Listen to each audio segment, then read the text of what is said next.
Okay, good afternoon. My name is Kevin Jacob. I'm the Democratic Services Officer for the Future Oxfordshire Partnership. I'm going to begin the meeting by doing a quick roll call of members to see who's present physically in the room and who's online. So, just wait a second. So, Councillor David Rahane. Present in the room. Thank you. Councillor Bethia Thomas. Present in the room. Councillor David Hingley. I am present in the room. Councillor Susan Brown. Present in the room. Councillor Liz Leffman. Present in the room. Councillor Andy Graham. Present and in the room. Thank you. I don't see Alistair, Professor Betts. I'll just check to see if he's... Oh, sorry.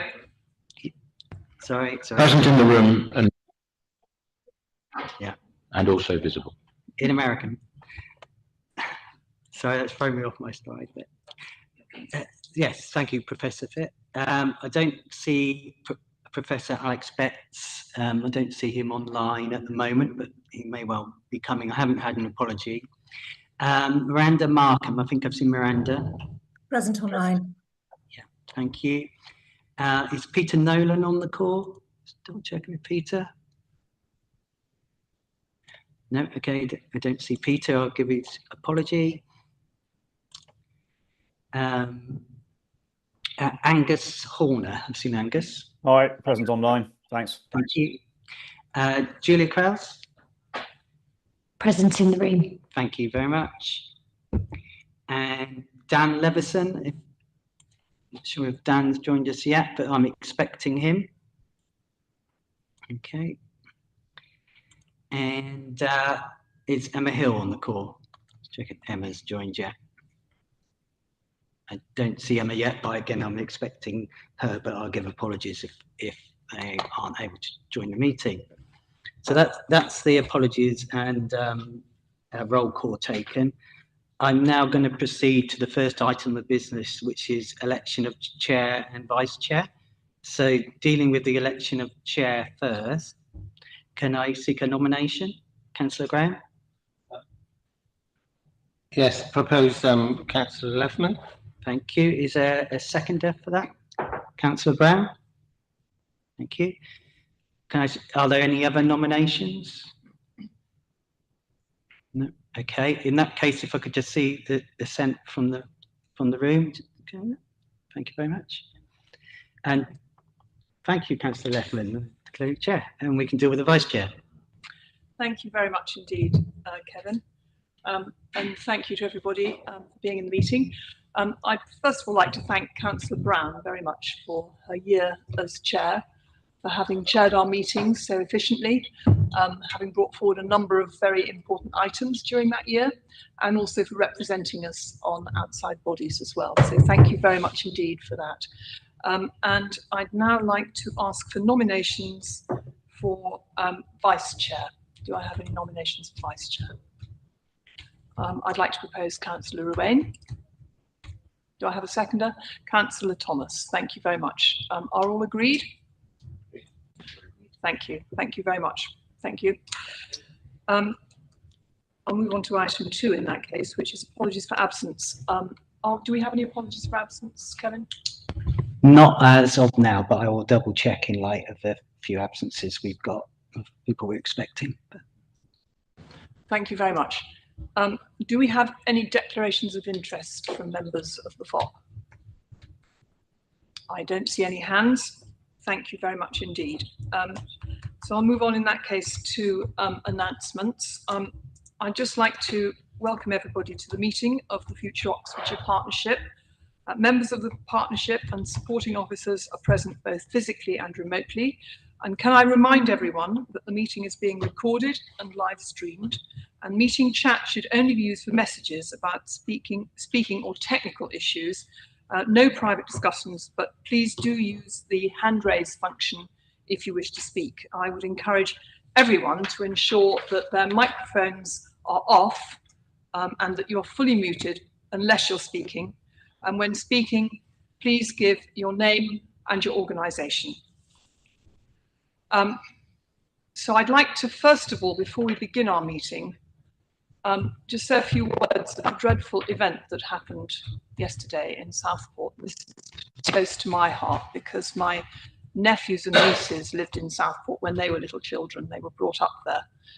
And I'd just like to offer my condolences and my sympathy, and I'm sure that the meeting would like to join with me in doing that, to the parents of those children who have been killed and hurt in this incident. It's a really dreadful thing to have happened and very traumatizing for everybody concerned, including those people who have looked after those victims. And I know that a number of members of the fire service and the ambulance service were really overcome by what they saw. So our condolences and our sympathies go to everybody who's been involved.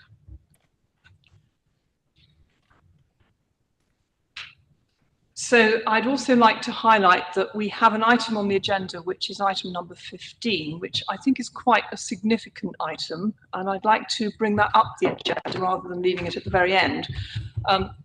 Unfortunately, it was sort of put on the tail end of the meeting. And when I discussed it with officers, we realised that actually that probably wouldn't do us justice because we'll probably get to the end of the meeting and be rather tired. But this actually does merit our concentration and our efforts in considering it. And that's the paper on the Labour item. So that item 15, I will take after we've had public participation and the report from the scrutiny panel. I believe, Kevin, that there aren't any members of the public who wish to speak today, but I think I'm right in saying there's a letter, isn't there, that we've been sent. I don't know if you wish to say something about that. Yeah, I'm happy to, Chair. So we've not received, or we did not receive any requests for public speaking by the deadline, which was for the 24th of July. We have received just this afternoon, about an hour ago, a letter from Shibborn Parish Council relating to Watlington Relief Road, which has been circulated. I mean, perhaps we can touch upon this when we get to the Housing Growth Deal report. Will be the better place, but just to acknowledge that we have received this letter, and I will refer to it when we get to the item. Okay, thank you very much. In that case, we'll move on to item 5, which is the report from the oh, I'm sorry. Oh, minutes. I've forgotten about the minutes. I do apologise. Yes, sorry. Yes, we should go through the minutes before we get to the scrutiny panel meeting, scrutiny panel report. So let me just run through the minutes with everybody. I will page them, and sorry, I'm just trying to find them now. Just bear with me a second. Okay, so these are the minutes of the meeting held on the 20th of March, which will be in your pack. Professor Fitt. Yes, I just noted reading through the minutes and also for the agenda for this meeting. And when I subsequently checked agendas and minutes for all previous meetings, that Alex Betts is described as the Oxfordshire University's representative. This is not correct. Thank you very much for noting that. I'll make sure that that's changed on any future minutes. Thank you. I presume that you are the Oxfordshire University's representative. No, I'm the Oxfordshire representative. Ah, okay, fine. In that case, well, we'll check that out and make sure we don't. Oxfordshire runs no universities, I can assure you. Not as yet. Okay, fine. Thank you very much. Right. Okay. Thank you. We'll run through the minutes. Page 7, page 8, page 9, page 10, page 11, and page 12. So, are you happy that I sign those as a correct record of the meeting? Great. Thank you. And we'll move on to the next item, which is indeed the scrutiny panel report. So over to you, Councillor Wood. I can see you're online. Welcome to the meeting. Thank you, Chair. Nice to be in the meeting. There's a slight deja vu for me in this, and an element of poachers and gamekeepers. So I'm not sure which way around. I won't dwell on that. I think, Chair, the report submitted to you speaks for itself. Nothing to add to it. I'm naturally hopeful that any recommendations we made can easily be agreed to by the board today, and I'm happy to answer any questions if there are any. Thank you, Chair. Thank you, Councillor Wood. It's nice to see you in the meeting as well. Has anybody got any questions on the scrutiny report? No, I don't see any hands. So thank you very much indeed for being in the meeting, and we look forward to seeing you at the next one. Thank you very much. Right, in that case, we'll now move on to item number 15 on the agenda. So I'm going to ask Mark Saunders if he could talk us through this. It is going to be, there is going to be a presentation. You've had the paper. There are some items in this paper which are confidential. If we need to discuss those, I will ask members if we want to go into private session, though my preference would be for us not to do that, because I think it's quite important that we have this conversation in public. So Mark, over to you. Thank you, Chair. I'm just going to share my screen.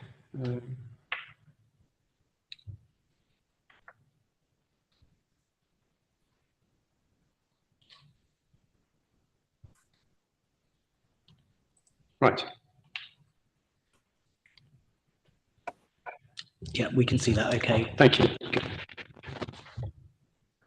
So I'm going to be introducing the report on the local energy systems plan and the required budget for that plan. And I want to start off by actually just introducing the energy system per se, and really to sort of frame this, because our energy system is incredibly complex and will become even more complex as time goes on. And the purpose behind the local area energy plan is effectively to find the most efficient way for us to reach net zero by 2050 by considering everything inside the blue box. So that is everything up to the connection with the national transmission network. There is no accepted standard for how you produce a local area energy plan, but what has been produced by the Energy Systems Catapult is as near as you can get to it.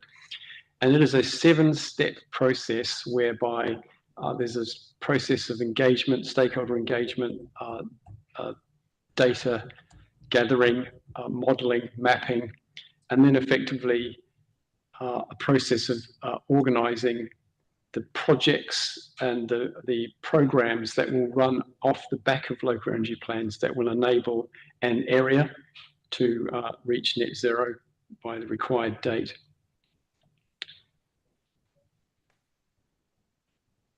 Just a quick recap on how we've actually got to this point. So you will recall that last year, FOP allocated a budget of £150,000, an initial budget for this piece of work. None of that money has actually been spent to date. What has happened, though, is a governance structure was established in order to effectively drive forward the procurement process and to understand what we actually needed as a county to deliver local energy plans. So back in September last year, a governance structure was established, and that then in turn agreed that there actually needed to be two things that needed to be considered here. One was actually the production of local area energy plans themselves, and then there was a further development which was around the establishment of what we're calling a LEAP function, which is in effect, how do we get to do this as local authorities ourselves in the future? Because it's an incredibly expensive process to go through, and we don't want to go through it more than once by paying consultants. So the idea behind the establishment of LEAP function is that we gather learnings from this process so that we can, as a collective of local authorities, do this going forward on our own. We engaged in quite a comprehensive program of early market engagement back in January and February of this year, where it became quite clear to us that the plan of producing LEAPs was going to cost considerably more than the allocated budget. We then effectively embarked on a program of producing what you see in front of you now, which is the outline business case, and then a sort of thorough going through of various meetings from the working groups, the executive steering board, which effectively steers the strategic vision of local energy plans for the county through to EOG, IAG, and then finally here today. So what's actually proposed is effectively a two-step process. One is the production of the plans themselves. So there'll be 5 district-level local area energy plans with an overarching county-wide plan. Those plans will in themselves produce a pipeline of projects. The plans will be digital in format, so they'll be easy to reiterate in the future. And there is a crossover with spatial planning. So local energy plans in themselves don't supplant local plans. They work alongside and inform the decisions made in local plans. And then secondly, under workstream 2, there is the development, as I mentioned before, the function of developing our own capabilities as councils to deliver these plans going forward into the future. What we've established is a delivery model effectively, which is split into 3 phases.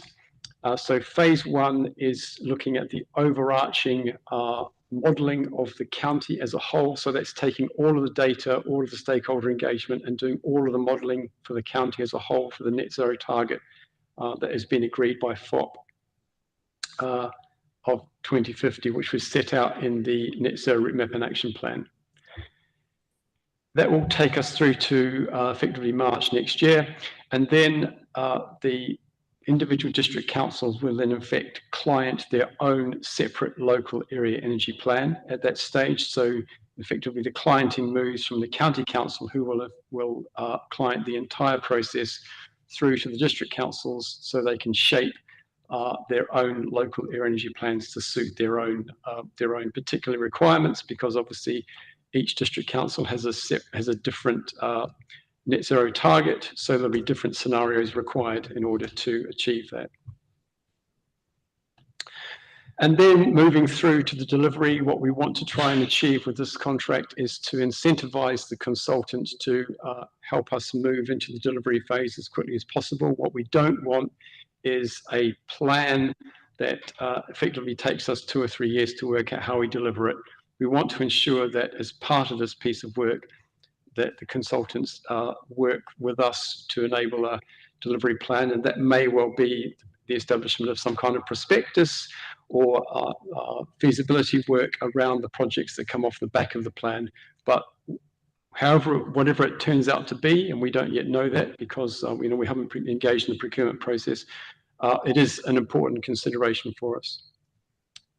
I just want you to note as well that there are 2 stage gates within this process, and you'll come back to those later, but just please note there's a stage gate into phase 1 and phase 2. So effectively what the business case then looked at was what were the options we had in front of us that would enable us to do this program. And I'll just quickly run through those. So option 1 was actually not to do anything. So to de-establish the existing process and effectively leave the establishment of local energy plans to each district council. Option 2 was looking at convening the functional aspect of local energy planning only, so not to produce the plans themselves, but to focus on the function. And that was estimated that would effectively cost the £150,000 that has already been allocated. Option 3 was looking to deliver the strategic level plan. So that's effectively the phase 1, which looks at the strategic overview of the county and modelling the county as a whole, but not the production of separate local energy plans per district council area. And that was estimated to cost around about £400,000. These figures come from the early market engagement exercise that I mentioned took place in January and February. And then option 4, which is the full OxLEAP program, the 5 district council level leaps, the county-wide overview and the development of the functional aspect is what is being put forward as option 4, which is the option that we're recommending that FOP agree. And that option would require a further £450,000 in addition to the £150,000 that has already been allocated. Just very quickly, it's an awful lot of money, and there has to be some benefit from having spent that money. And clearly, I've just set out these benefits in summary here, but local air energy plans offer a planned route to decarbonisation. Clearly, we have an outline route at the moment that's been set out through the Net Zero Route Map and Action Plan and to a lesser extent the PASCO report. Local air energy plans offer a far more granular and organised way to reach our decarbonisation targets.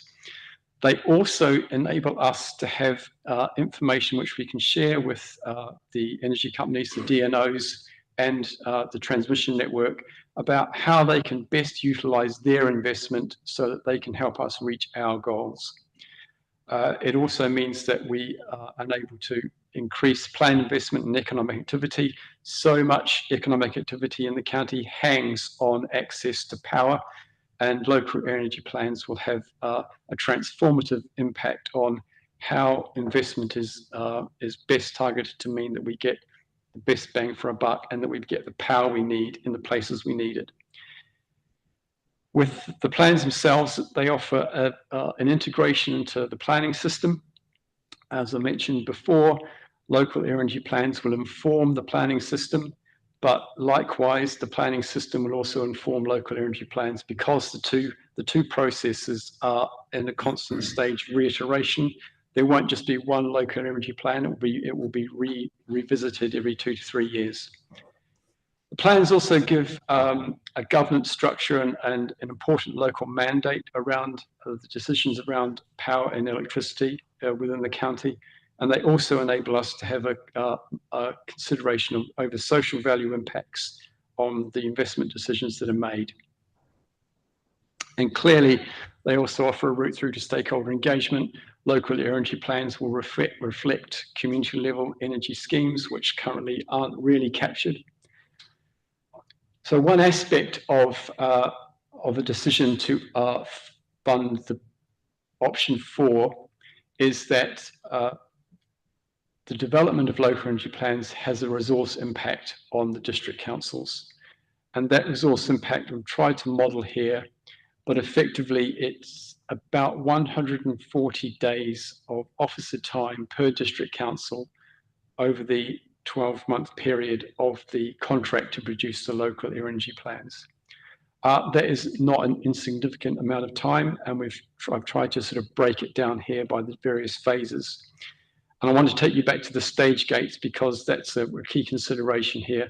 Obviously, district councils don't have the resources that the county council has put into this. And a lot of officer time has been put into this already from net zero officers, from planners. And this will obviously continue if we move forward to procuring the plans themselves. So some of the aspects that we've looked at to reduce that resourcing risk from a district council perspective that I mentioned previously. So the stage gates will offer the district councils the opportunity to either step back from the process entirely or to step back and then re-enter at an appropriate point up to sort of 6 months after the start of the project, just to make sure that they've got enough officer resource available to engage with the consultants. Obviously, the county council will do as much as it can to support the process in terms of our clienting role, and we will be taking the lead on the procurement. But anything that we can do as a county council to support district councils in that resourcing requirement, we will be looking at. We are also searching for additional funds, and many of you will be aware that we are part of the latest Strategic Innovation Fund application for Project Leo, now called Project Leon. That's Local Energy Oxfordshire Neighbourhoods. We won't know about the outcome of that bid until September, but if successful, there's a significant amount of funding in there to resource district councils to take part in this process. And then, of course, there's trying to see whether we can delegate some aspects of the work that would currently fall to the district councils to third parties such as planners and the like. And just a quick update on where we are in terms of the process, the timeline. So we are Currently, we're at the left-hand side of this diagram, so discussing the budget today. Pending a decision today, we have a series of open days with consultants penciled in for the middle of next month, and then moving to invitations to tender, and then contract award towards the end of this year, and then the actual completion of the local energy plans in November 2025. And I'll stop sharing my screen now. Thank you.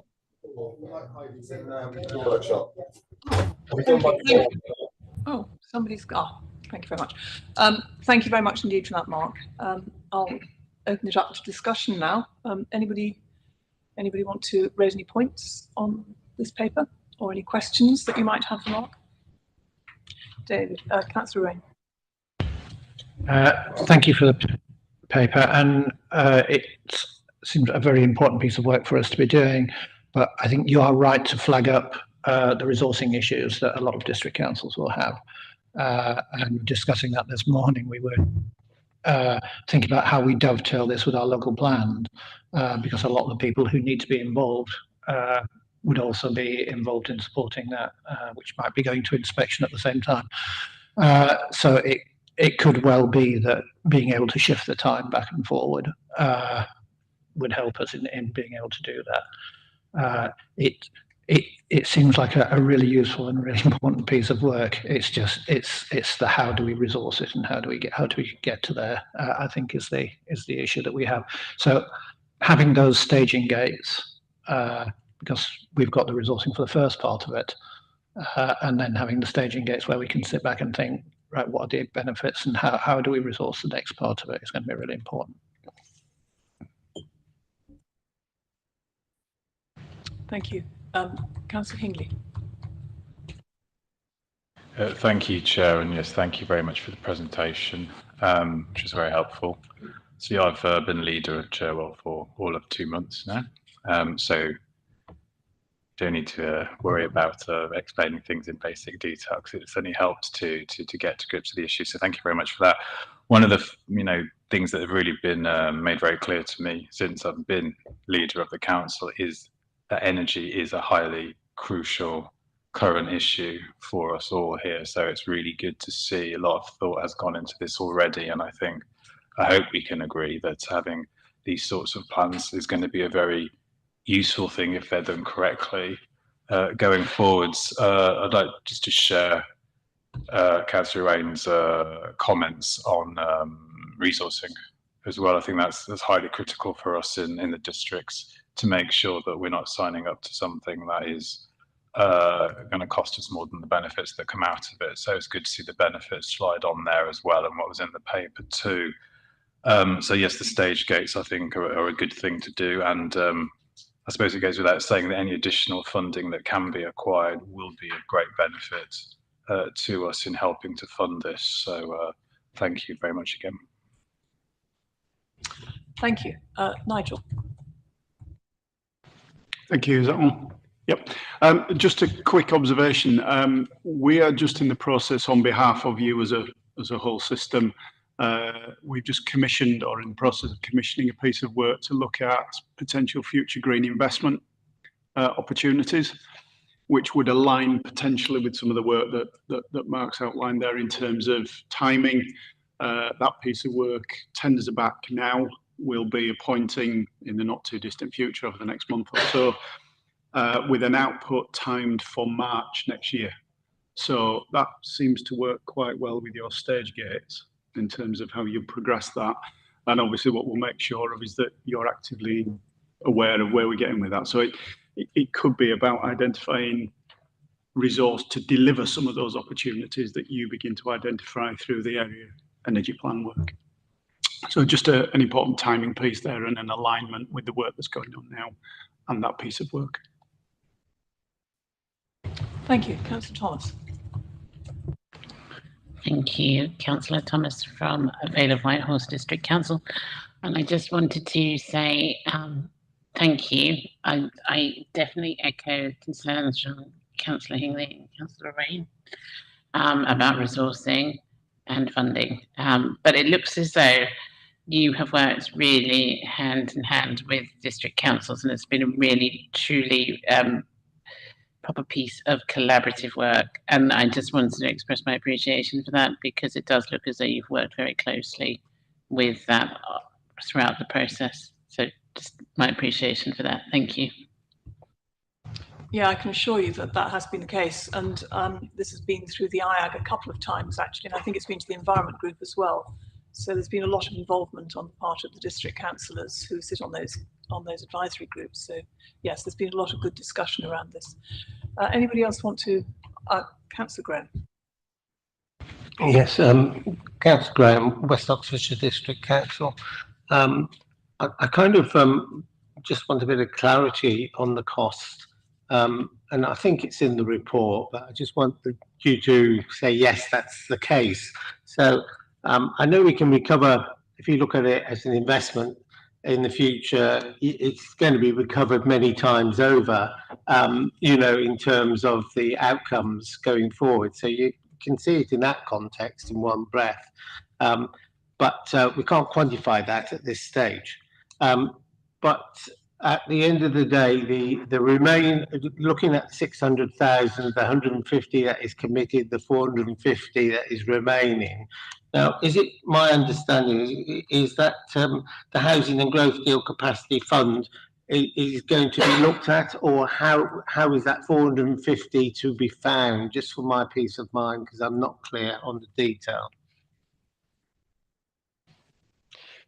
Chair, it's my understanding that the £450,000 is Housing Capacity Growth Deal funds. It's funding that is unspent at the moment, and there is budget left effectively to cover that extra £450,000.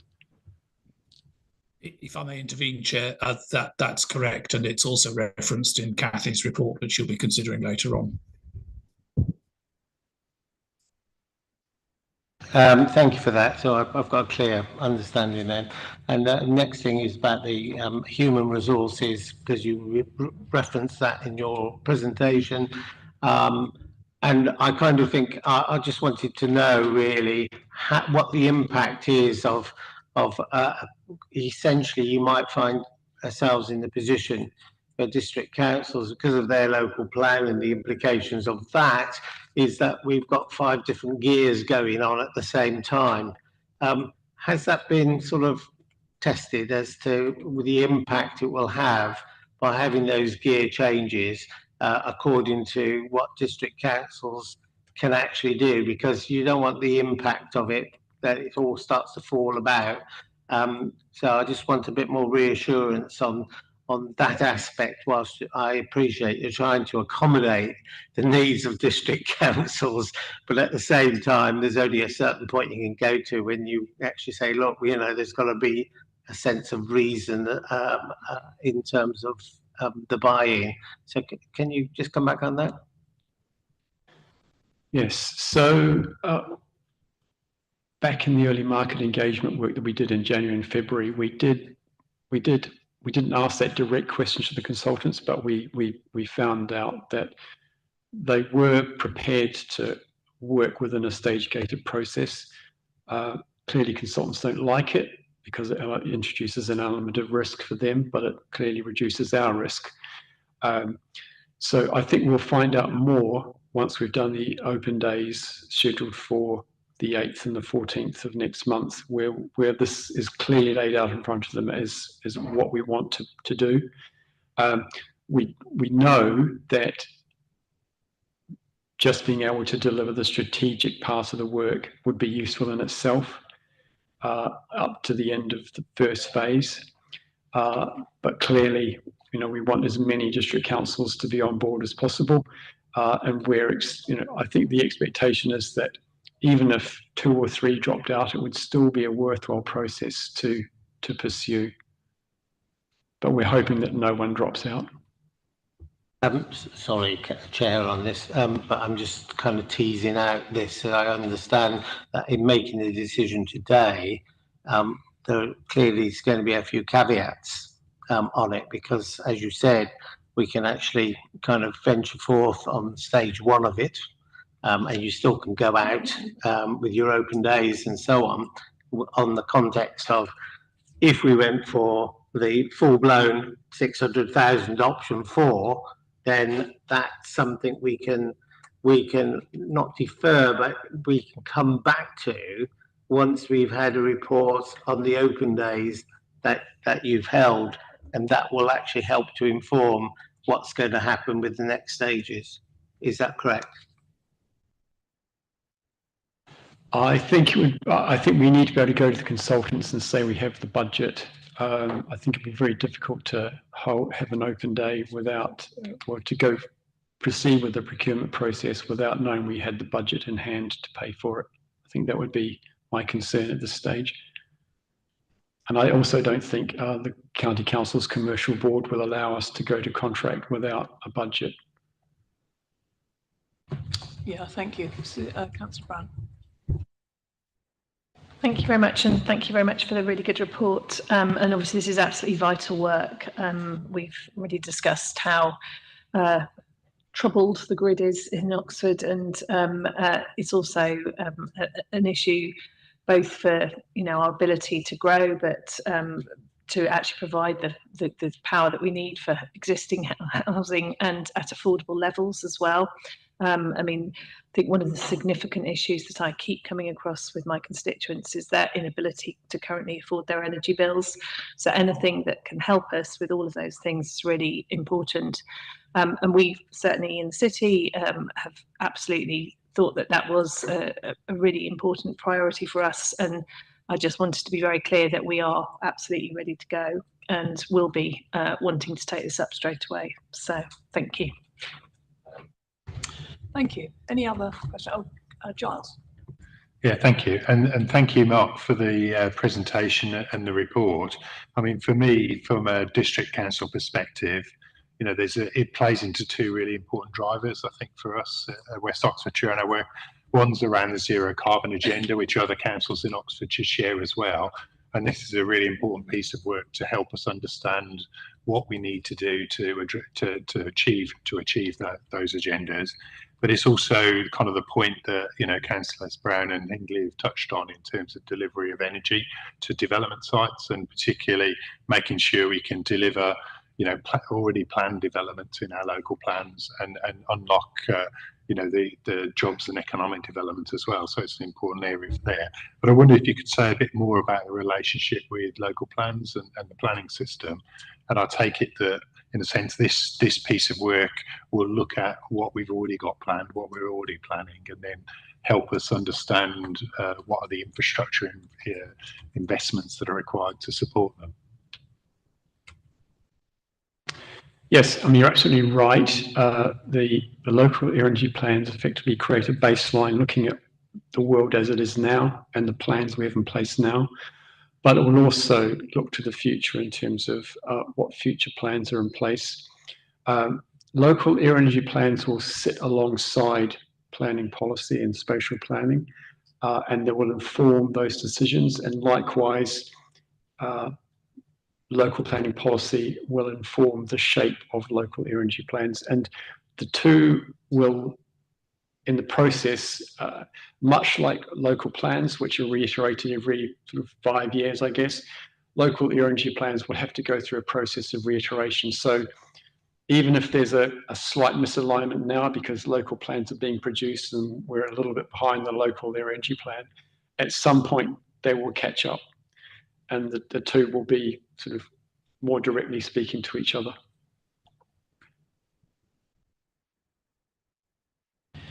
Any other questions or comments that anybody wants to make? Thank you very much, Mark. That was an excellent presentation. And as I said before, this has already been scrutinised by the Infrastructure Advisory Group. I think I'm right in saying that the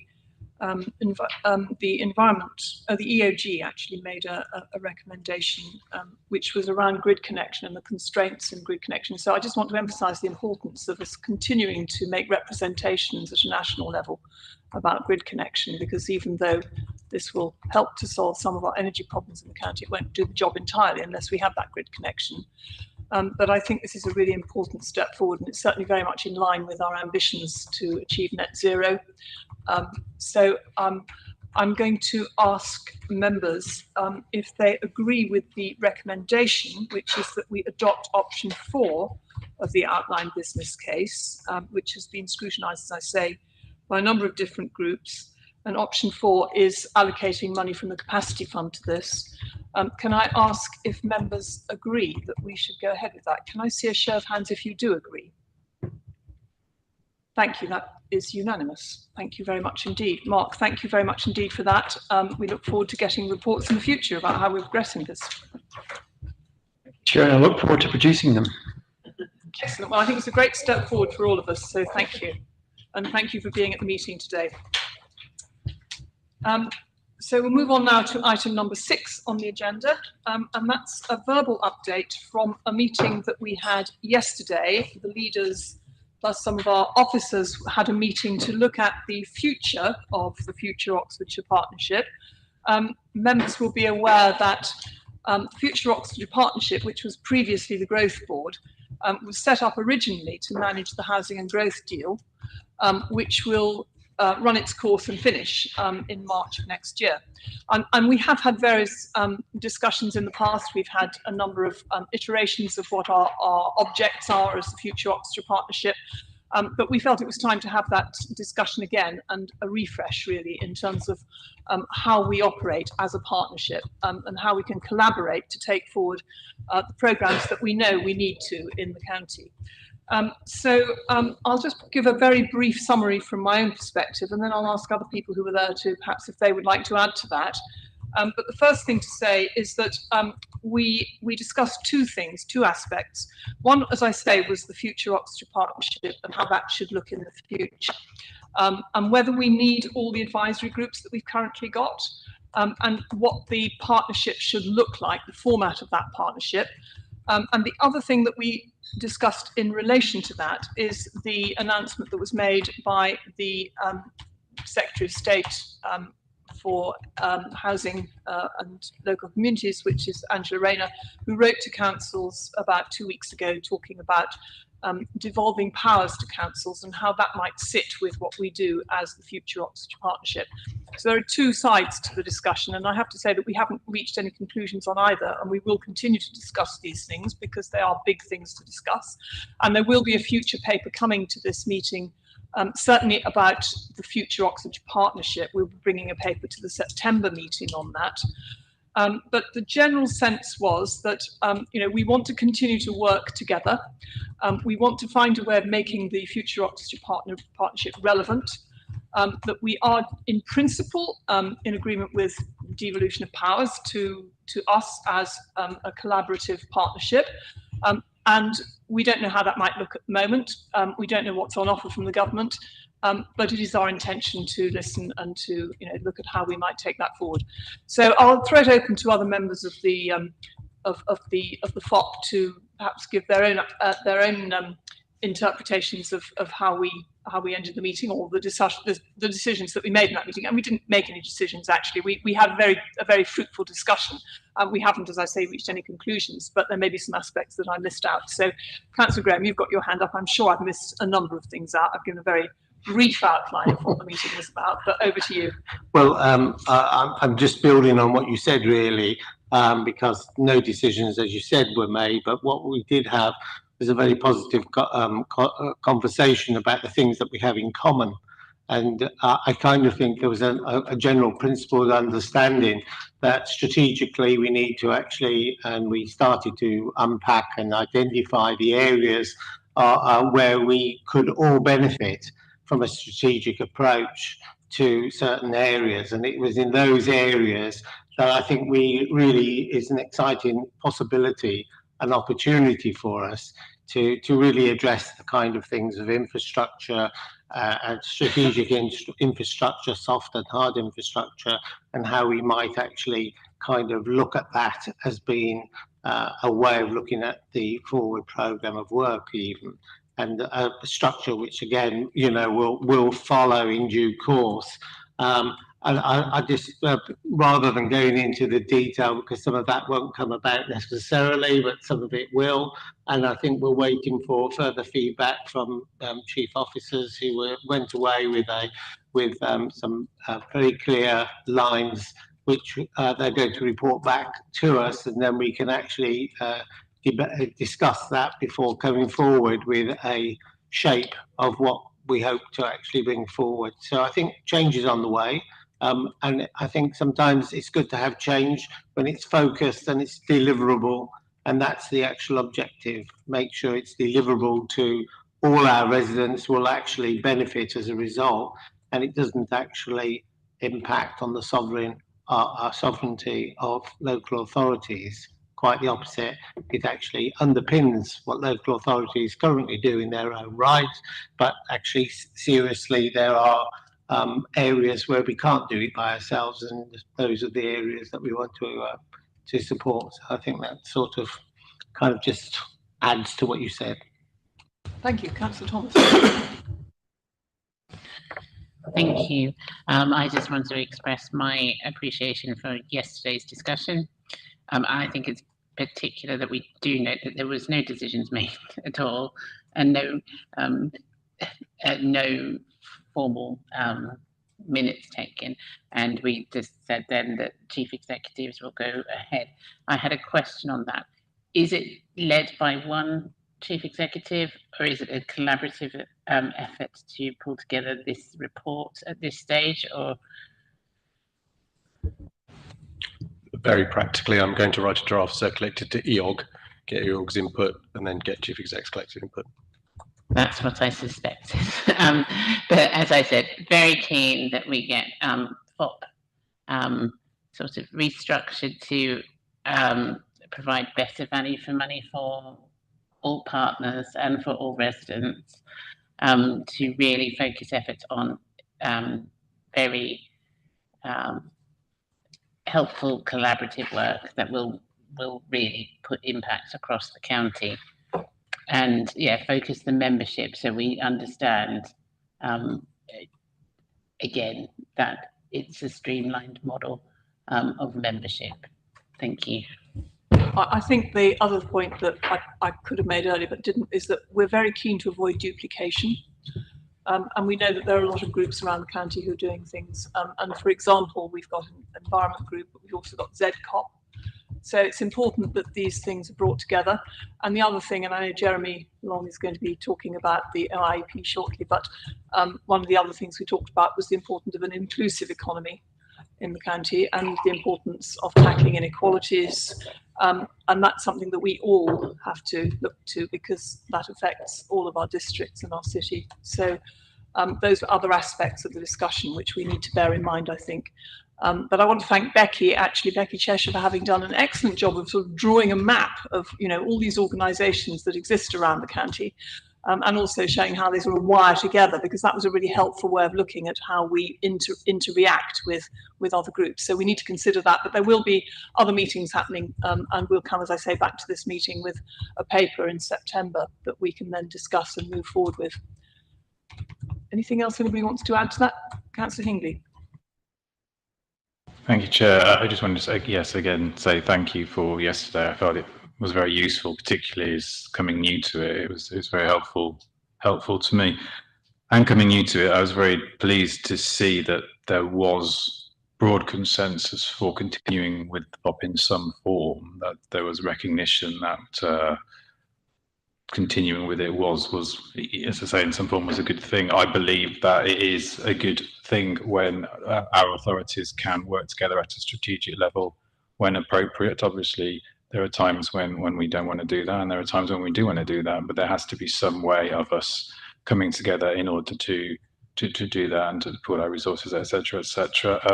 I was also pleased to see that there was appetite for change, that the organisation needs to be made fit for purpose, so that it can continue to improve and do good things going forward. So all in all, I found yesterday to be extremely worthwhile.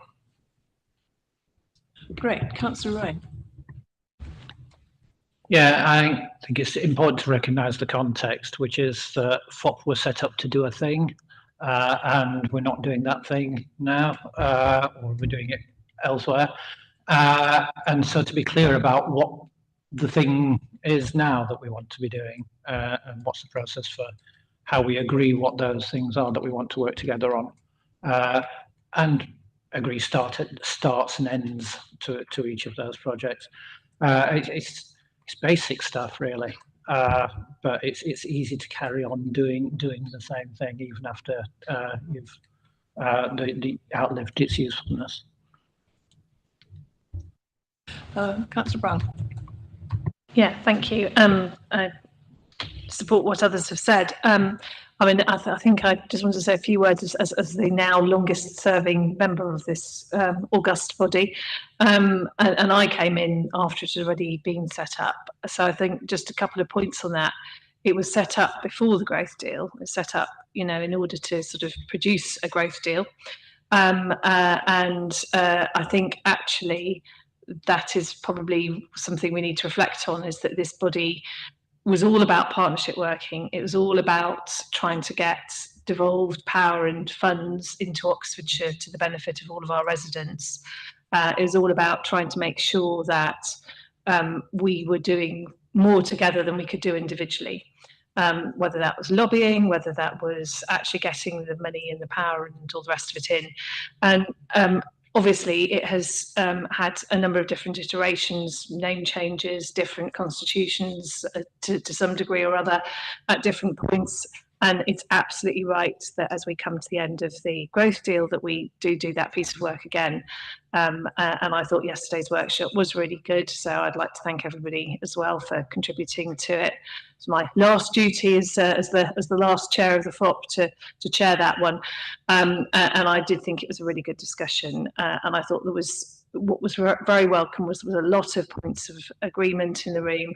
And I think there's a lot for us to focus on so that we can get another good deal for residents of Oxfordshire, because goodness knows we are very well aware that there is plenty that still needs doing in Oxfordshire, particularly in terms of infrastructure.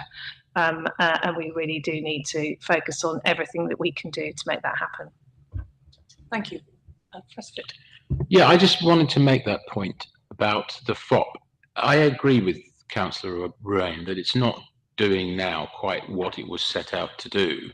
But I also want to echo what Susan said. I mean, I can remember 12 years ago, 13 years ago, when we started to do, people started to sit in the room for the city deal. And the people actually, my memory is the people that were sitting in the room didn't quite know why they were there and didn't quite know what they were doing. And it slowly kind of evolved what was happening.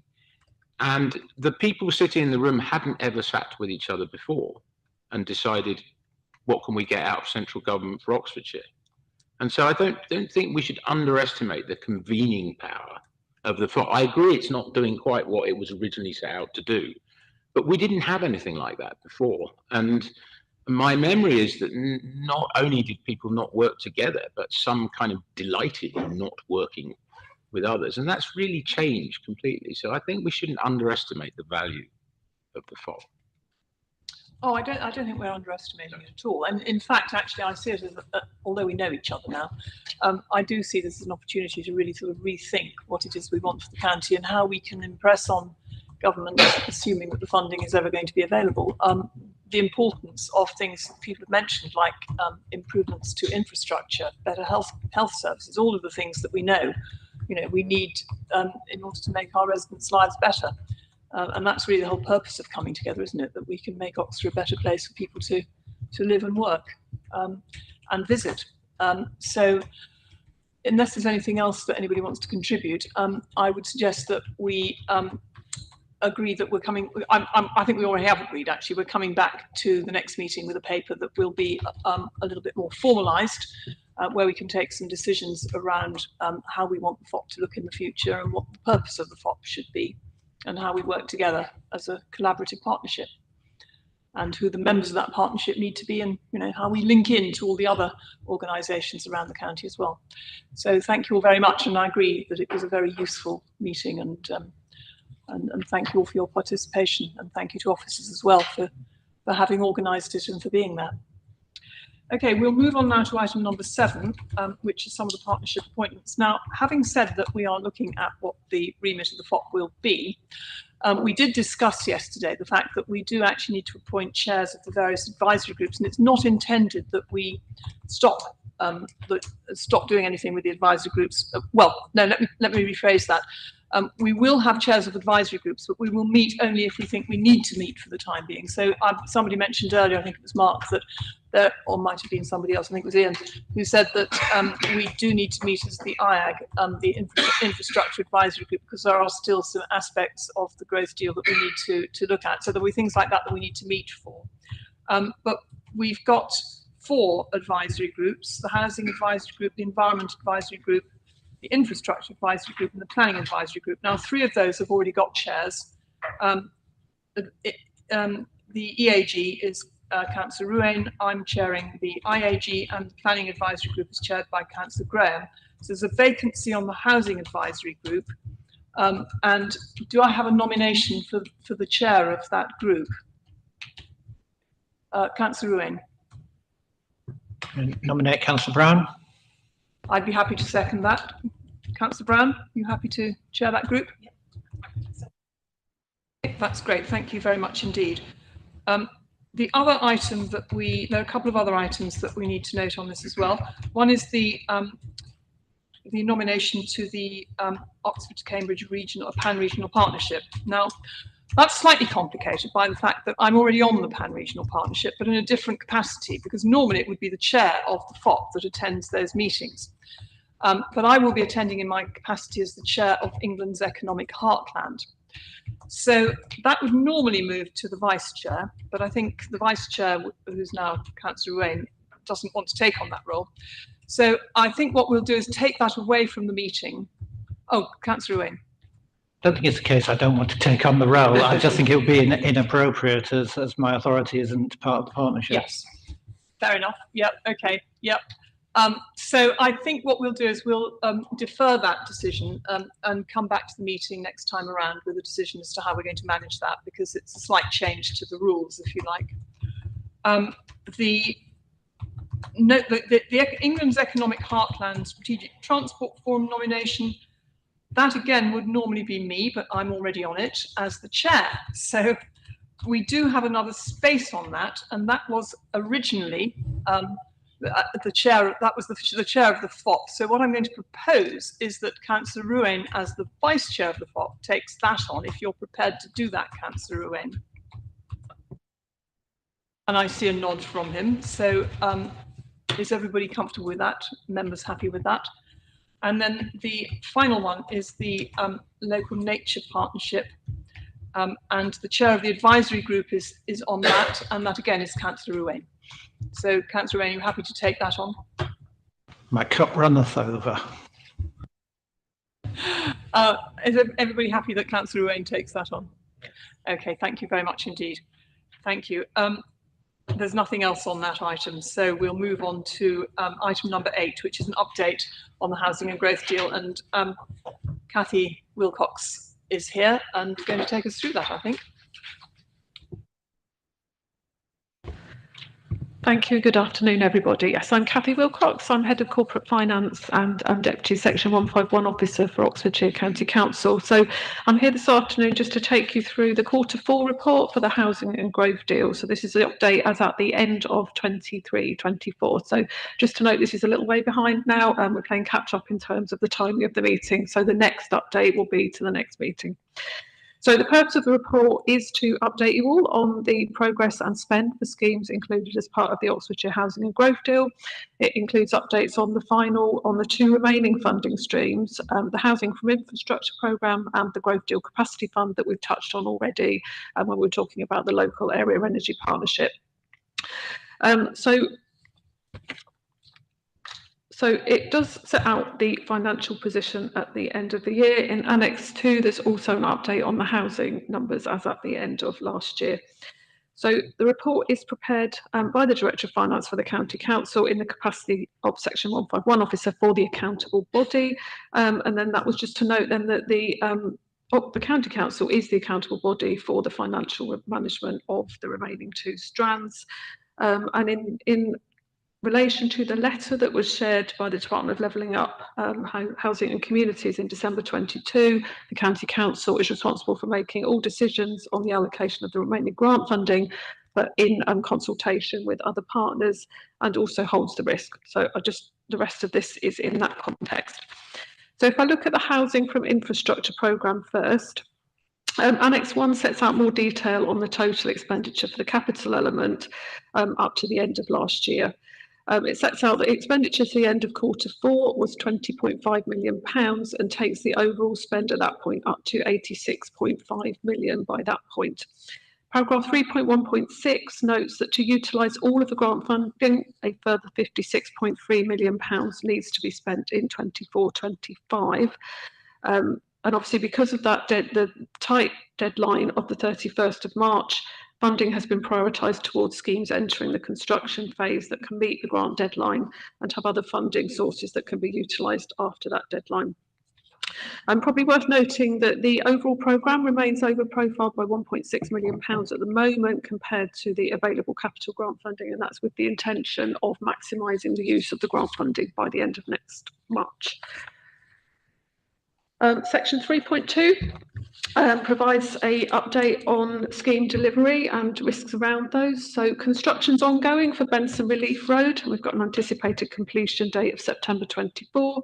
Wanted Eastern Link Road, expected to complete this August. Kidlington Roundabout, which also completes shortly, and Banbury Road Roundabout, Bicester, with anticipated completion next year. You'll remember the North Oxfordshire corridor scheme at Cassington also completed earlier in 2024. So it's obviously really important that we enter into construction as soon as possible for the remaining schemes in the programme where those haven't started. So paragraph 3.2.3 notes that construction contracts have been agreed and entered into for Abingdon Lodge Hill. There is a correction there. The construction is anticipated to start in October 2024, and Steventon Lights also September 24. Since the Grove Deal funding element needs to be spent and claimed by March 2025, other funding sources, including Section 106, will be utilised to complete the schemes beyond March. To note as well, the planning decision for Watlington Relief Road is anticipated later this year, potentially around October or November. Work is ongoing to assess the impact of that in terms of the housing and growth deal funding and the ongoing deliverability of the scheme in that context. And obviously, we're looking to maximise the use of the funding by March next year. So a final update on the programme of schemes that will be funded from the housing and growth deal element will be shared with this committee as part of the report for Q1 of 24/5 in September. So then on the Growth Deal Capacity Fund that we've touched on earlier, the original grant funding for this was £5 million, and that was received back in 2018 and 19-20.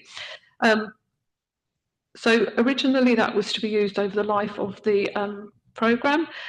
Costs to be expected to be made from the fund were housing delivery of the Oxfordshire Joint Statutory Spatial Plan and feasibility works, things like the rail connectivity study.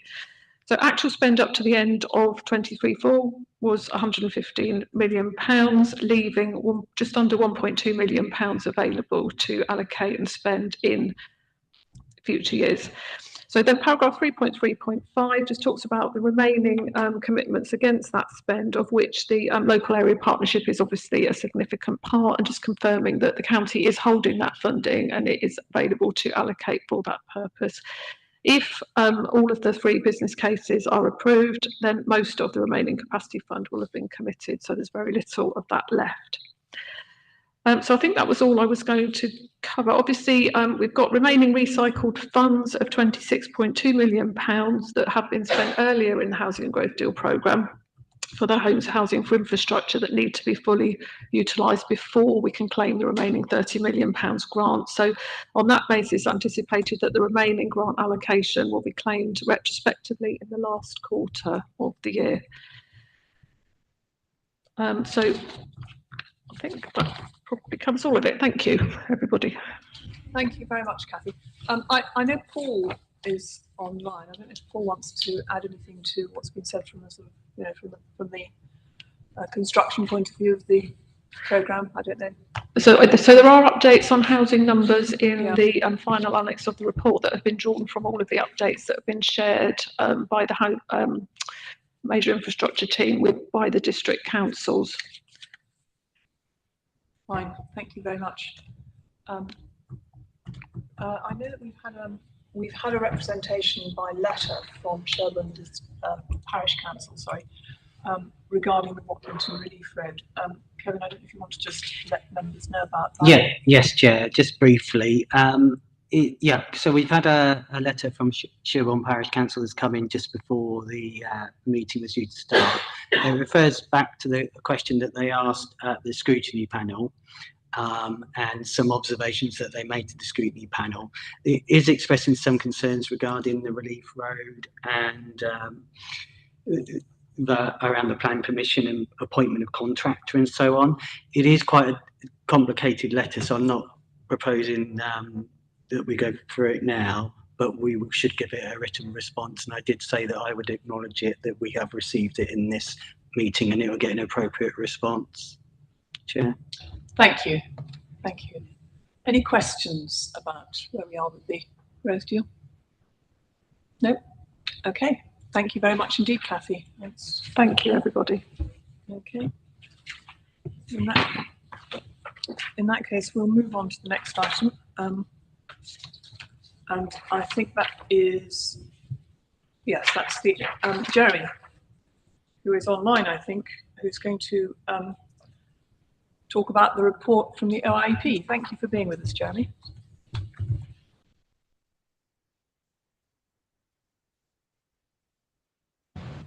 Can you hear us, Jeremy? Thank you and good afternoon, everyone. I think we're having a bit of trouble with your connection. Can you hear me? No, we're having a bit of difficulty hearing you. Do you want to turn your camera off and see if that'll help? Can you hear me any better now?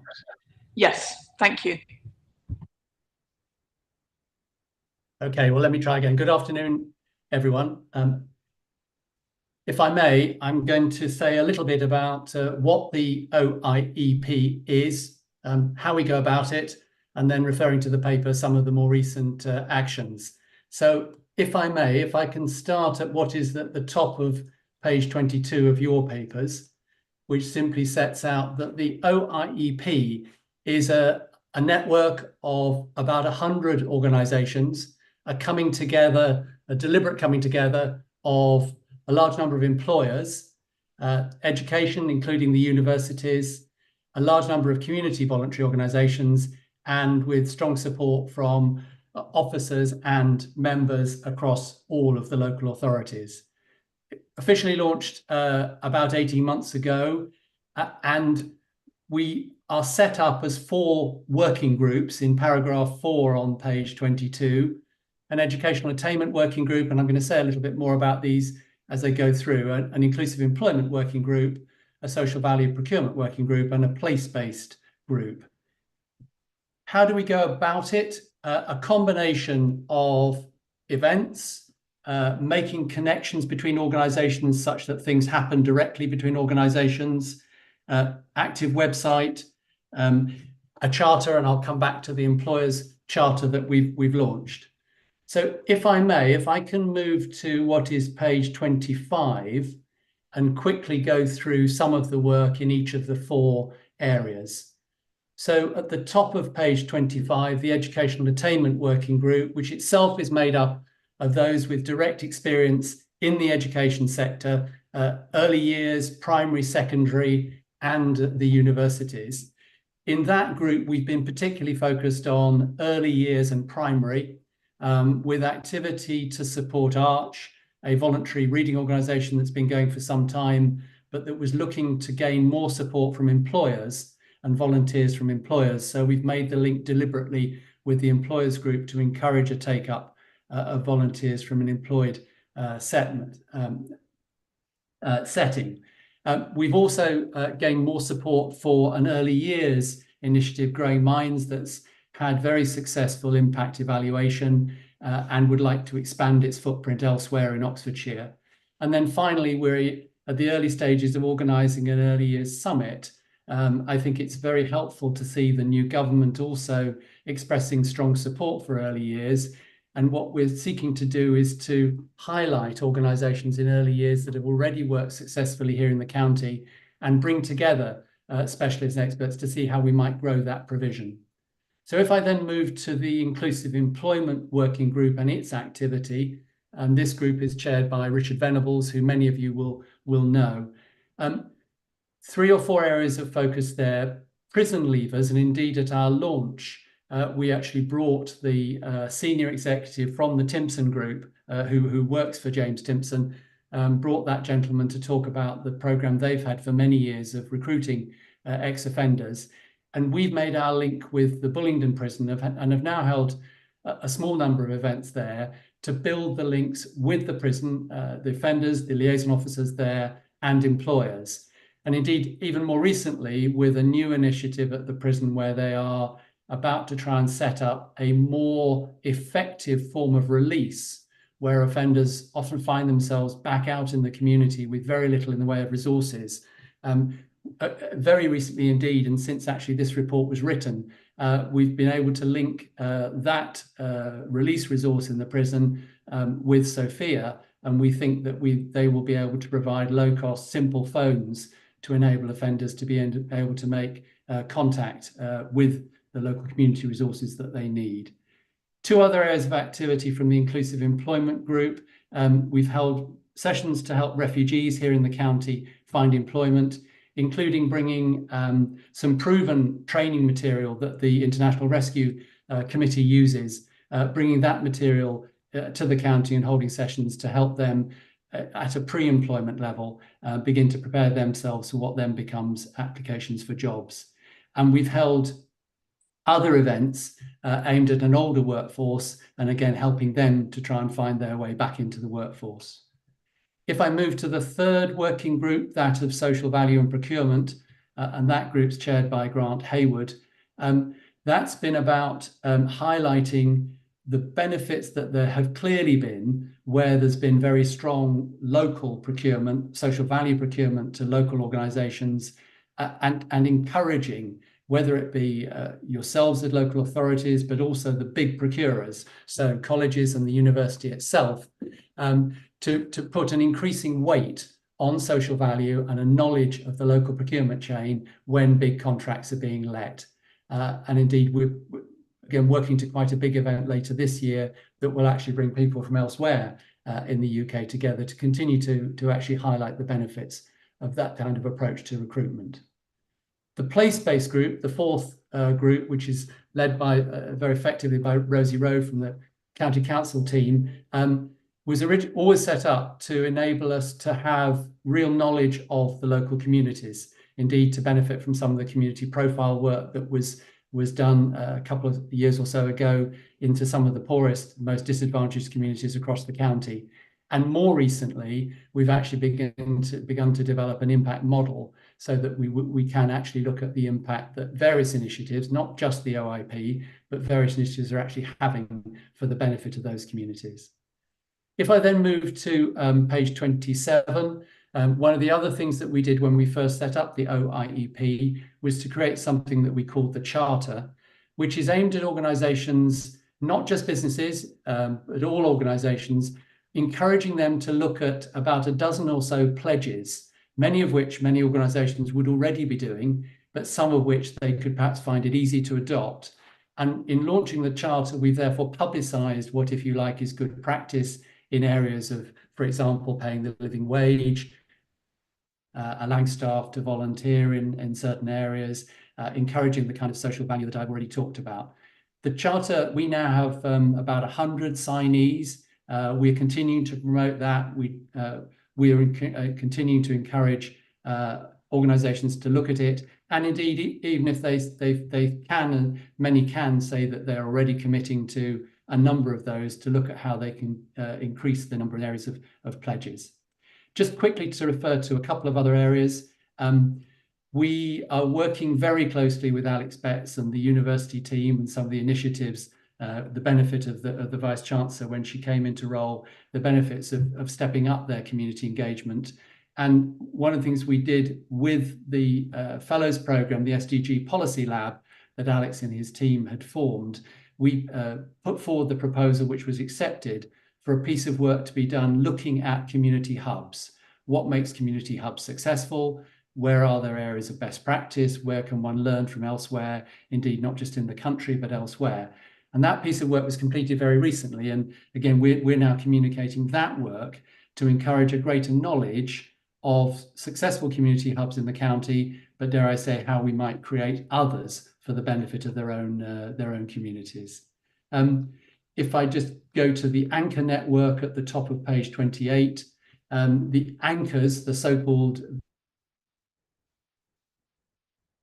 important institutions, those that play a very significant role in the county. So clearly you as local authorities, the universities, but also the hospitals. We've brought together an anchor network led by Rosie Rowe and OUH, and encouraging those organisations to think very similarly about their role as anchors in the community and what more they could be doing to create employment opportunity, to create local social benefit. We have a number of seminars. We continue. Seminars are a very effective way of putting across ideas and best practice from elsewhere. If I could say about asks in relation to the FOP, we're very grateful for the support that you've given for our full-time officer, Emma Coles, who's doing a brilliant job, and for part of the time that we too have of Becky Cheshire in communications.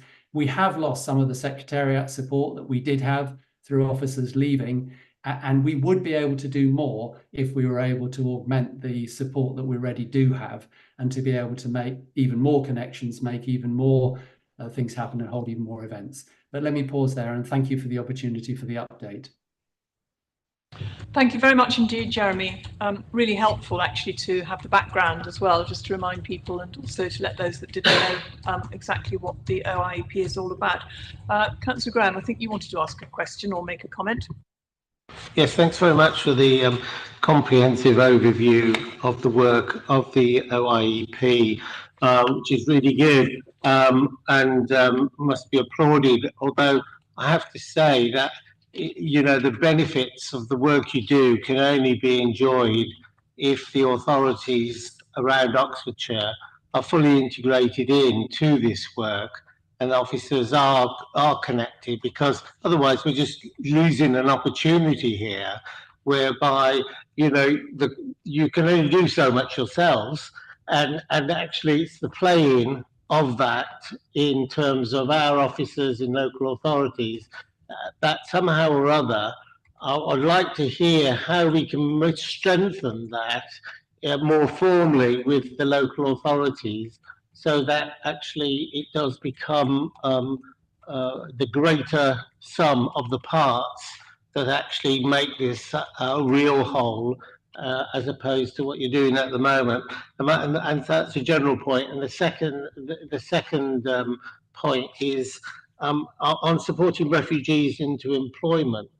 I mean, this work is really vital in order to actually sort of move the actual gateposts of human potential when in adversity they are really up against it, and are refugees in this country and have come on such a journey, and yet here they are, and we're looking at enabling and facilitating role that you have to play.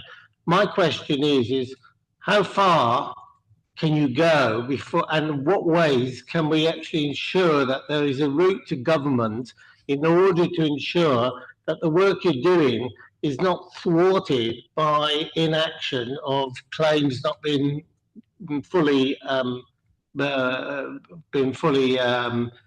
ratified, and that we actually are really taking this further on, because it's not just about employment, it's also about homes and housing, because many of the refugees we have in our communities have been in our communities for some considerable time and still are facing the frustration and the difficulty and the stigma that's attached to it, much of which is just inexcusable, really, and unacceptable. But at the same time, we need to have a route, or you need to have a route through to government, or we need to help to support that route so that it's much more joined up. The previous government didn't appear to be interested so much as containment being the policy of containing refugees, not actually having a gateway in which we actually can make full potential, and they can make full potential in our communities.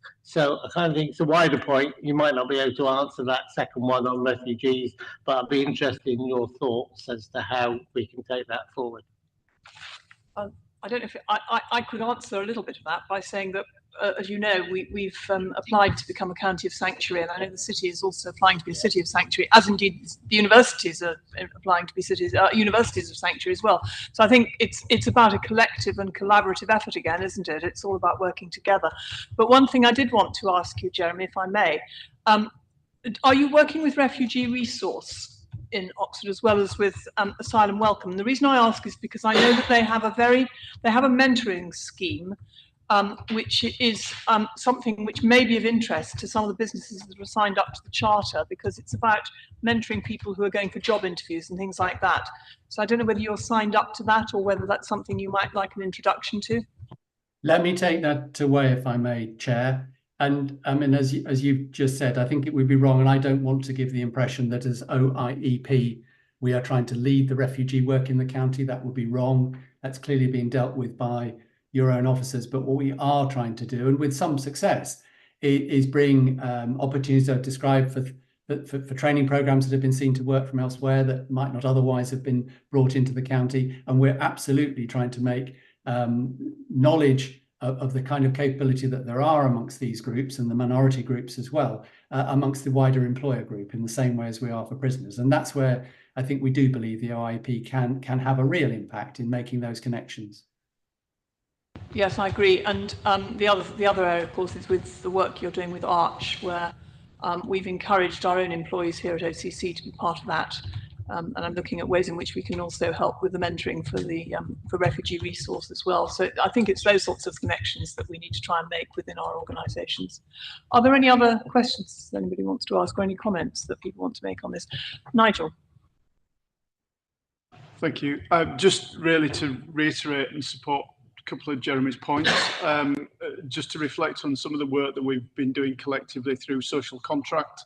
So the point that was made earlier about mobilising IT equipment for refugees, so phones, laptops, things like that. That's come through the work that we have collectively supported through the Containment Outbreak Management Fund, so the COMF scheme, facilitated through Sophia and others.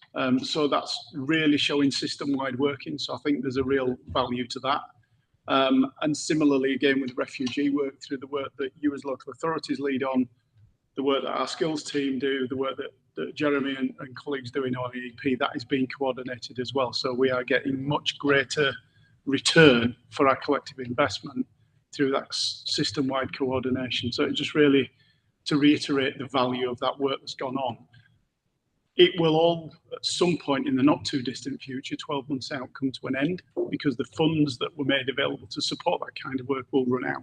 So as part of the thinking we need now is, how do we look to extend those very successful schemes, and how do we exploit the capability, the experience and the connections that we built over the last 2 years. So really just to flag, it's good work, it's great work, but it will come to an end as the resources start to dry up. So we do need to think now beyond the end of this financial year. Well, that's a really important point, and I think it goes back to what we were saying earlier about how we can work with other groups across the county, how we bring things together, and how we make sure we're not duplicating effort and using our resources as effectively as we can. Councillor Ruane. Yeah, I just wanted to bring us back to the main body of the work. I think it's very. I think we've latched on to the refugee work, which is an important piece of work, but not the main body of what OIEP does. And when we were talking yesterday about what we want from our economy, I think the important thing that we all picked up was that we wanted our economy to be more fairly distributed. We have pockets of great wealth in this county and pockets of great success, but we also have pockets of deprivation. And that is the exciting part of what the Inclusive Economic Partnership is doing, is bringing those communities that have been left behind into the main economy. Yes, absolutely right. Yeah, it's really important, and we very much focused on that as something that we want to work together on and make sure we deal with and tackle as effectively as we can. Any other comments, questions for Jeremy? Okay, thank you very much indeed, Jeremy, for that very excellent report. And for all your support. Thank you. Thank you. And we'll now move on to the next item, which is over to Chloe. Chloe Edwards, I think, are you still online with us? I hope so. Hello, Hello, Chloe. You're going to update us on the local nature recovery strategy. Thank you. I'm hoping the audio and text is going to work. That's working perfectly. Lovely. And I'll try sharing screen now.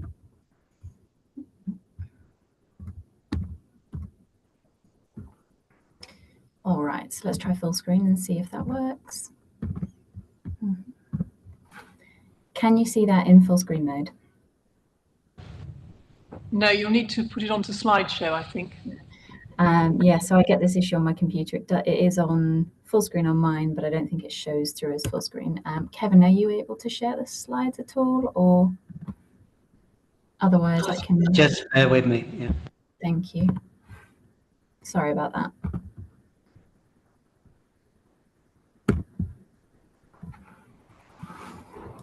But yes, I'll introduce myself first. So my name is Chloe Edwards. I'm working at Oxfordshire County Council, and I've been employed here since about August 23, when Oxfordshire County Council was appointed as what's called a responsible authority for creating local nature recovery strategies. And I work within the biodiversity and nature recovery team. And we'll just see whether we can get these slides going. We've also got Matt Whitney on the call today as well, who's one of the partners on the project and has been very supportive. Matt, I'm not sure if you're there and able to just introduce yourself as well. Yep. Hi, everybody. I'm Matt Whitney. I'm the Local Nature Partnership Manager for Oxfordshire. We focus on lots of things nature recovery, but I've been supporting the County Council in the production of this local nature recovery strategy. Thanks, Matt. Brilliant. So we've got. So we've got. So Chloe, just we need to do Chris Whitty bit. You tell me to go next slide. Sorry about that. I will do. Yep. So this is the introduction to the local nature recovery strategy, and I will tell you about some of the progress against some of the steps that DEFRA are asking us to take. So if we can go on to the first slide, that should introduce some of the project partners. So what you can see here is that it is a partnership project being led by Oxfordshire County Council, but we're not working in isolation, and that's really important to make this an effective strategy. So that was recognised early on, and the different partners have been involved, not only from some of the government and arm's length bodies like Natural England, but also spreading across our local authorities. So we've got the district, city and councils are all what are called supporting authorities, as well as Natural England. And then we have a variety of other local and regional bodies and partners who are involved in the strategy development. And I'd just like to thank each of them for what they're doing as well. I can tell you more about that, but if we move on to the next slide, then this introduces what local nature recovery strategies are. So for those who may not have come across this previously, these are a new system of spatial strategies, meaning that we are creating maps, and these are created for nature. The strategies were introduced as a requirement through the Environment Act 2021 and are expected to map out important actions which are needed in local areas to restore nature, and to do that whilst working closely with local stakeholders. And that includes people like farmers and land managers. So putting these strategies together across England, then these should create a coherent, joined up approach through government's England-wide nature targets. There we are. So the local nature recovery strategies are expected to agree priorities for nature's recovery, mapping the most valuable existing areas in the county for nature, and then mapping the next steps, which are specific proposals to create or improve habitat. And that includes some of the wider environmental goals as well. They're important because they're going to be built into a suite of other new measures. So there are other tools being created at the moment which are not the LNRS, things like biodiversity net gain and other legally binding targets. The LNRS looks at this from a different angle and brings in that aspect of what habitats do we need to create and improve in the county to make Oxfordshire more resilient, as well as to improve nature and biodiversity. So we are looking to propose actions that people could deliver, people and organisations can deliver across the county. And then there will be a requirement in the future to track what is being done. And these need to be renewed every 3 to 10 years at the discretion of the Secretary of State. So what we're creating now is the first local nature recovery strategy for Oxfordshire and will be expected to be renewed in 3 to 10 years. So if we can move on to the next slide.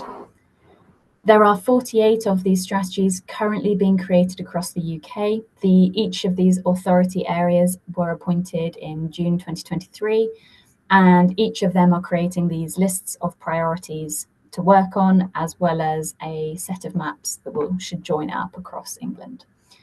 It's been really important from the people we've spoken to so far that connectivity is a key feature of what we create through the local nature recovery strategy, meaning that those habitats we map out are joined up and connected to increase their resilience as much as anything else. And you can see the location of Oxfordshire contributes towards that connectivity across the country as well. Where we sit, we need to work really closely with our neighbours across our borders to make sure that what we suggest doesn't just stop at these borders. If we can move on to the next slide. We are creating 4 key documents that form the draft of the local nature recovery strategy. So the step we're at now is creating these documents, which are in their draft form, and there are 4 main ones. So we have the draft statement of biodiversity priorities. This document lists the most important outcomes to achieve in the county. And we've developed this from working with people in groups as well as through surveys. So we did workshops and surveys earlier in the year. And we tried to understand what was most important that people see Oxfordshire achieve in terms of improving its habitats for species and people and nature. We then have a draft species priorities list. Again, this is a written list that will list out some of the key species that might need additional measures, so additional actions that are very specific or unique to those species, and that without those actions, those species might otherwise be missed. And that contributes towards some of the government targets to halt the decline and loss of species. Oxfordshire, excitingly, does have quite a number of species that we can contribute towards, so that's a really positive element we can draw out from the LNRS. Then for the third piece there, the draft description of the strategy area. This is a written document introducing Oxfordshire in the context of its biodiversity. What I mean by biodiversity are the animals, plants, fungi, microorganisms that make up various systems of nature in the county, and that includes all of them in their variety. And then for the fourth piece, that draft local habitat map, this is a drafted version of a map for Oxfordshire that will indicate existing areas of particular importance in the county. So that includes things like ancient woodlands and triple SIs. Currently, those cover 6.5% of the county, a very limited and fragmented range of areas. And so the next step is for us to look at mapping areas that could become of particular importance in the future by indicating what type of habitat they could become if that was created, restored, or improved. And obviously, we're looking at that feature of connectivity as well to create something that connects through the county. So if we can move on to the next slide, those are the documents that will be going online, and this is what the consultation page would look something like.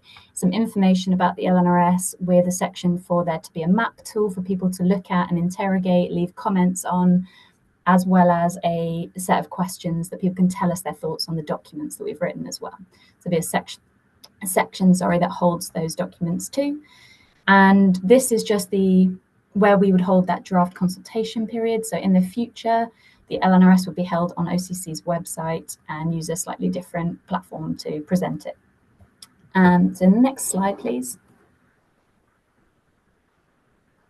Lovely. So this is the overview of the project as a whole. We opened the project, as I said, when I started about a year ago now. We've been working to understand what people across Oxfordshire want to achieve, and so partners and myself worked to set up the range of workshops that we held through February and March. We held 14 workshops and a survey online for 4 to 6 weeks, and in that time we heard from over 1,000 people about what it was that they want to achieve in the county.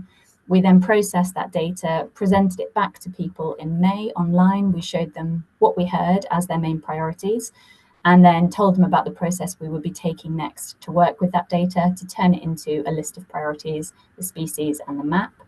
That was taken well, and we've now since been developing those documents, which does take some time, obviously, and we're now working towards getting those online for draft consultation in October through November 2024. After that consultation period, we'll be working with what people tell us to change, review the documents and improve them so that they're fit for purpose, and that people can deliver those actions, importantly as well, and work with partners to then finalise that strategy, have that be approved by local authorities, and then encourage people to start delivering on it, which is very exciting because that can happen from 2025 onwards. So if we move on to the next slide. What we're asking of what are called supporting authorities and of the responsible authority is that soon the local nature recovery strategy will come to the city, district and county councils to confirm whether they either approve or object to those drafted documents going online for public consultation. Going out to full consultation this year will allow us to receive those comments, change our draft LNRS, improve it and have it be ready for publication in 2025, which is the sort of timeline that DEFRA are expecting LNRSs to work to. And in 2025, we will then be seeking that each of the city, district and county councils approve and adopt the strategy as well. We will also be going out to Natural England, who are another body who need to approve that strategy. So I hope that's quite clear. And then on the next slide, there is an element where nature recovery is so many different things to so many people, and that's really important. So what I'm trying to do here is clarify what the LNRS can do, and I've been talking about where we can indicate areas to create, restore or improve habitat. That's what the LNRS can do, and state some of the actions which are most important to achieve those priorities. There are some things that are outside the scope of the local nature recovery strategy. We can't, through this strategy, influence sewage releases. We can't stop or reduce them. We can't stop or reduce house building, developments, infrastructure or solar. We can't increase or create any fines, regulations or legal protections that are new. And we can't create things like cycling or walking routes or increase the representation of nature within education or the curriculum. We can't reduce cars litter or pollutants that are being created. And we don't create or provide any new funding, but LNRSs are designed by creating this list of priorities and indicating places where they would be most important to be delivered. LNRSs are helping to target resource to particular areas in the county and help organisations work across a sort of shared strategy in that sense to create a connected network for nature. So we can do that, and there's a lot of things we can do, but it's really important that we state that these are things that are important that the LNRS cannot do, which must still be addressed through their relevant strategies and organisations in combination with the work that we're doing too. So on the next slide, I think I just touch on water quality. Great. So here, there was a discussion at our last meeting. I just wanted to clear it up to make sure it was clearer. We can and are taking actions through the LNRS to improve the quality of freshwater habitats in Oxfordshire. This was one of the most highly voted priorities or outcomes that people in Oxfordshire wanted to see be achieved for the county. So that was higher and above, for example, improving the amount of nature on farmland or creating public green spaces, things like that. It was really important to people to see the quality of freshwater habitats be improved. And this came from the surveys and workshops that we held with over 1,000 people. And there are things that we're doing and will be planning to do to achieve that outcome. For example, creating or restoring habitats that can help regulate the flow of water, as well as filter out pollutants and improve the cleanliness of waters and the river. As well as identifying existing habitats that can have better management or carried on positive management to improve that water quality and continue to do that. Again, just that note here that what the LNRS can't do is regulate fine or change sewage discharges or treatment works, and that those will still be putting pressure on water quality. So it's that element that we are limited on being able to have any legal scope over. But those should still be tackled by their appropriate organisations and strategies to support freshwater habitats. Okay, thank you. I think that might bring us towards the end. So thank you all for listening. It's exciting to be able to share this update, and it'll all be coming to you soon. Thank you very much, Chloe. That was really, really interesting. Very exciting work that you're doing there. Anybody got any questions or comments that they'd like to make on this? Councillor Hingley. Just really briefly, I just wanted to say thank you for that presentation. It was really interesting, really helpful, and I look forward to receiving those documents coming into the council. I think this is a crucial issue for the county. You know, it's one that sometimes we can overlook a little bit, but I think it's so important to residents that we really look after our nature. So thank you. Thank you. Councillor Graham. Yeah, thanks very much indeed for that. I know our officers and our cabinet portfolio holder is very much, you know, behind this, and so is our council. And I kind of think if there's anything more we can do, because the consultation in the first instance, the more the local authorities that I know we've got the county council's website, but I think we ought to link in the consultation so we linked to, so that it will help actually the county council and others to link into accessibility to the consultation, which I think number one is important. But secondly, I think it's really about in your presentation, it wasn't clear if I be slightly critical, but everything was great, but timeline was, you know, just something on timeline would actually really help to focus what needs to be done at which stage. I understand the general time frame, but I think in terms of delivering outcomes, because at the end of the day, all this great work is only good if we get deliverable outcomes. And that's not asking you to do it, but is asking you to steer what those potential outcomes could be, because that will actually get better and bigger buy-in. Thank you. Thank you. It's Matt here, Matt Whitney from the LNP. And I just wanted to come in on that point. I think it's a really good point from the councillor there about delivery of outcomes. The work Chloe's just presented is the creation of a strategy. And what we really need to do then is deliver that strategy. So far, central government have provided no funding or resource for the delivery of that strategy.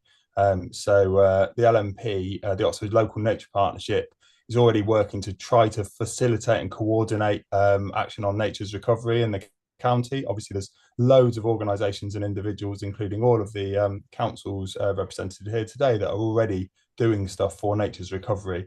And if I can just give a quick plug for an event that's happening on the 23rd of October, is the LNP Forum, where all partners will be gathering together to discuss the LNRS, which those draft documents will be live and out for consultation at that point, and to think together about how collectively we can achieve those outcomes that the councillor just stated are so important. And you are all cordially invited to that event.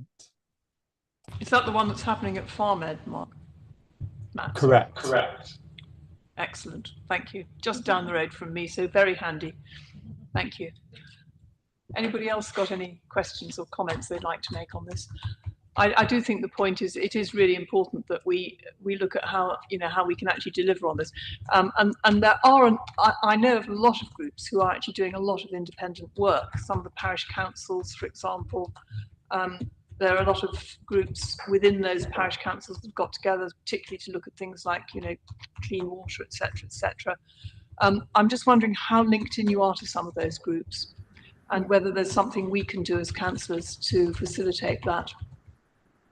Thank you.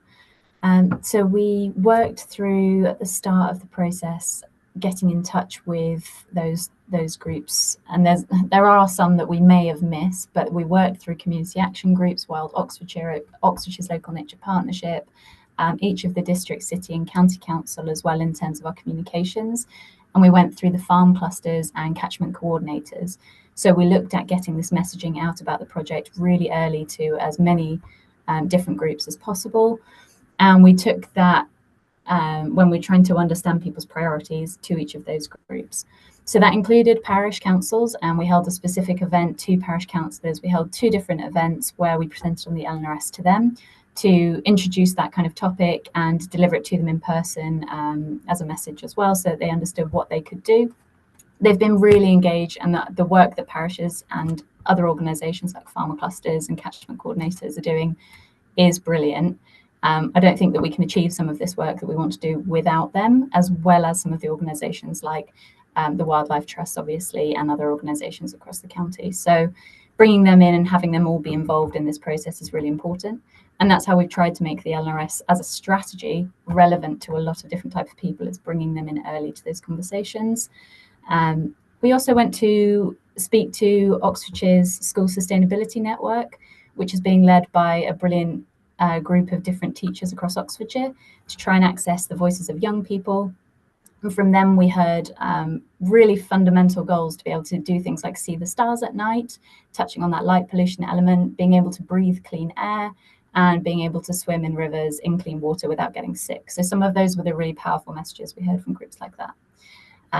There's been so many comments and requests through the project. I can't go into all of them, obviously, but we're intending to continue to keep them involved, and councillors taking that message to people across Oxfordshire can really help us get them involved in the consultation and make sure that the priorities we've listed, the species that we've listed, and the locations that we've identified as important for work represent what people want. And if we can do that, we really should be able to target funding to what people want to deliver, including parish councils and people across local areas in Oxfordshire, so that we can help them get funding for their work. That would be brilliant. So that's what we're trying to do, and your help to share that message would be very much appreciated.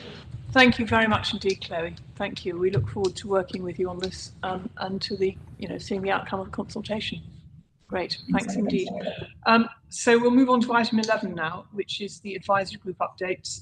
And the first on that of those is the infrastructure advisory group. Well, I haven't got anything really to add to what's in the minutes from that meeting, from those 2 meetings, I should say. And we've covered 2 of those items in this meeting today. So I'm not going to labour any further on that. But I will ask, Councillor Graham, if you've got anything to say about the planning advisory group. Nothing to add, really. I won't labour on it either. Thank you. Okay, fine. Thank you very much. In that case, we'll move on to item 12, which is the forward plan. Now, obviously, we are having a conversation about what our future plans will be. So some of these items will change inevitably.